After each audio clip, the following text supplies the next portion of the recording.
Uma greve contra a ditadura democrática. Olá, é o meu comentário teológico da semana, de 9 a 15 de junho de 2013. Deste meu comentário, dos muitos acontecimentos que fazem a semana, não vou trazer ao de cima os suicídios e os assassinatos que estão diariamente a ocorrer neste país. E certamente tudo em consequência deste poder político que nos coube em sorte. Neste pequeno país situado numa Europa que se diz comunitária, mas que é cruel, sádica, assassina dos seus próprios povos, só para salvar e engordar cada vez mais o poder financeiro. Não. Vou falar-vos de 3 temas: a greve dos professores, o nosso companheiro universal Nelson Mandela e a comunicação social no interior das igrejas. Esta parte a propósito, sobretudo, de que nesta semana acaba de sair a edição 89 online do jornal Fraternizar, correspondente ao mês de junho. E é um bom pretexto para uma pequena reflexão teológica sobre a comunicação social no interior das igrejas cristãs. A greve. É claro que uma greve dói. E neste caso vai doer, antes de mais, aos estudantes, aos pais e às mães dos estudantes. Mas sabem que também dói, e muito, às professoras e aos professores que tomaram esta decisão de ir para a frente com a greve. É que esta greve é uma greve contra a ditadura democrática deste governo liderado por Paulo Portas Passos Coelho. Esta dupla que nos coube em sorte da maioria CDS-PP, PPD-PSD. É claro, resulta de eleições, mas mesmo esses que votaram nesta maioria não se revêem nela hoje, nem sequer os seus membros, os membros dos 2 partidos que a constituem, nem sequer esses. Andam todos a fingir. E a greve dói. Mas a greve é sempre, por isso é que se diz que é o último recurso desarmado, imediatamente antes da luta armada. Por isso dói. Mas o doer é inevitável. São efeitos destas opções, mas dói muito mais uma luta armada. E não é que o país está à beira disso.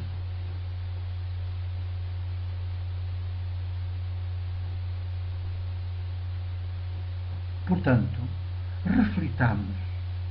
O poder não gosta de greves. E se pudesse, já tinha acabado com elas. E está-se a preparar, se a gente o deixa continuar, para pôr fim à lei da greve. ou então limitá-la de tal maneira que não, é torná-la inócua. Não estão a ver a arrogância de Passos Coelho, primeiro-ministro, que diz que até muda a lei se for preciso?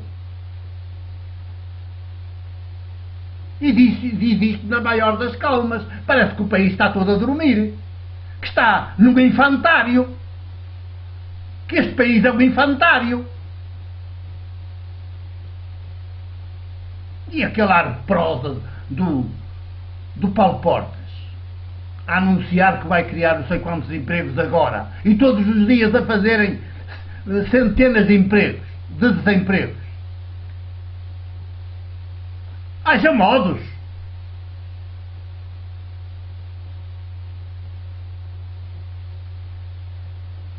É preciso que a greve tenha consequências. A greve dos professores. Consequências benéficas. Pais e mães, alunos, estudantes. Reflitam bem. Não é uma greve contra vós. É uma greve contra a ditadura democrática. Unamo-nos em torno desta luta desarmada. Nelson Mandela. Chamo aqui à reflexão porque a sua vida é uma epopeia. Não sei se conhecem este livro. Longo Caminho para a Liberdade, Nelson Mandela. Autobiografia. Publicado pela então editora Campos das Letras, que foi obrigada a ir à falência. Mas só por este livro teria valido a pena ter existido. Nelson Mandela é uma epopeia de humanidade.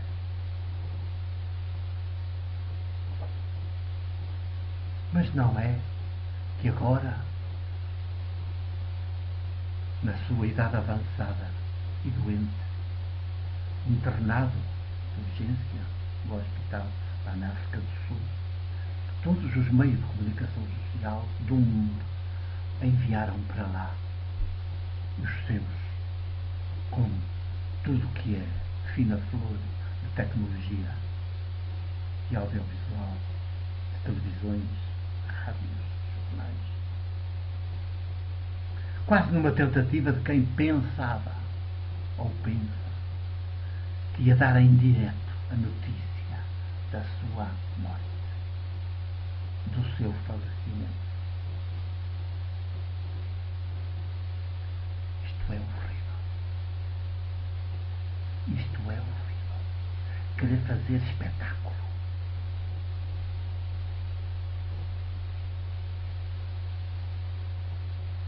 Com a vida dos seres humanos. Em vez de ousarmos prosseguir Nelson Mandela, de nos atrevermos a sermos humanos da grandeza de Nelson Mandela. Oportunistas todos. Vampiros que querem viver e enriquecer e fazer espetáculo com as vidas humanas, em vez de ousarem converter-se em seres humanos e levarmos por diante as causas da humanidade pelas quais Nelson Mandela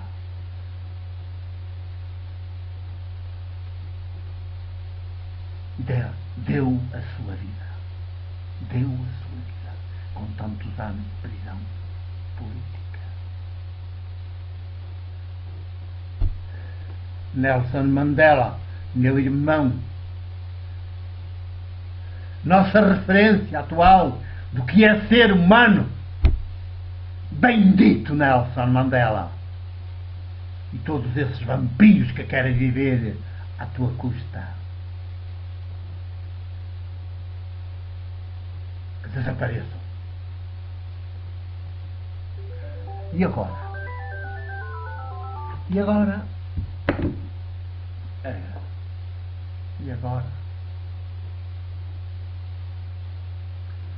A comunicação social no interior das igrejas cristãs.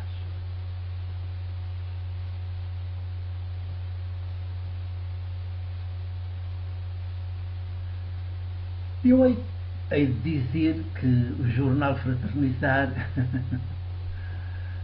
não posso falar muito, porque estou em causa própria, sou o diretor desde a sua fundação, sou um dos fundadores. Mas estou em dizer, apesar de tudo, e ele agora é só na internet, só online, que é uma das poucas exceções neste panorama obscurantista da chamada comunicação social das igrejas. Publica-se tanta coisa,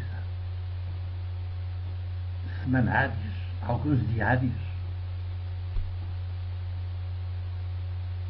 sites na internet, tem às vezes as rádios e as televisões que ainda lhes prestam fretes e transmitem missas em direto, é outra forma de comunicação social. Tem programas na RTP2 diários, a Igreja Católica concretamente, e tem as suas publicações próprias. E sabem que é uma imprensa beata, a cheirar a cera queimada, uma imprensa de sacristia, que utiliza uma linguagem que ninguém entende. Parece que ainda estão a falar em latim. É um português de tal maneira fora do comum. E então as temáticas, os assuntos com que se ocupam, com que fazem notícia, que são mesmo só notícia nos meios de comunicação social das igrejas, não são nos outros, porque não têm nenhum interesse. É uma dor da alma. As igrejas que deviam ser pioneiras, a andar na frente, ser a vanguarda na humanidade, e nem para carro vassoura estão a servir. Até se perdem, já ninguém os vê como carro vassoura, de tão atrasados que vão. A gente dá a volta por encerrada e afinal depois ainda vem lá. É uma tristeza. Parece que ser igreja quer ser um mente capto, quer perder a noção das realidades. A alienação religiosa é de tal maneira que leva a isto. Mas francamente, temos aqui um exemplo, temos aqui na Diocese um exemplo. A Voz Portucalense, que é um dos jornais que alguns consideram de referência nas igrejas, que é dos mais avançados. Por exemplo, nesta semana, estou a falar, a grande manchete, com grande fotografia e tudo, tem um título assim, vejam lá: Festa do Coração de Jesus, encontro de cristãos empenhados. Depois a gente começa a ler, a notícia vem toda na primeira página, o texto da notícia. Começa-se a ler, e aqui fala-se do coração de Jesus, da Beata Maria do Divino Coração, fala-se da devoção do apostolado da oração, e meteu o bispo e tudo. O bispo que agora já é patriarca de Lisboa, mas ainda anda aqui como administrador apostólico por mais uns dias. E francamente, não tem nenhum conteúdo que interesse às populações. Vamos ver se acordarmos. Irmãs e irmãos da Igreja, sou presbítero da Igreja, mas não me revejo em nada disto. É evidente que não. Ainda bem que sou jornalista profissional, é disso que vivo. Agora já na condição de reforma, uma pequena reforma, mas é disso que vivo, para poder ser padre de graça. Vá, acordemos. E dou-lhes o meu abraço e o meu beijo. de presbítero da Igreja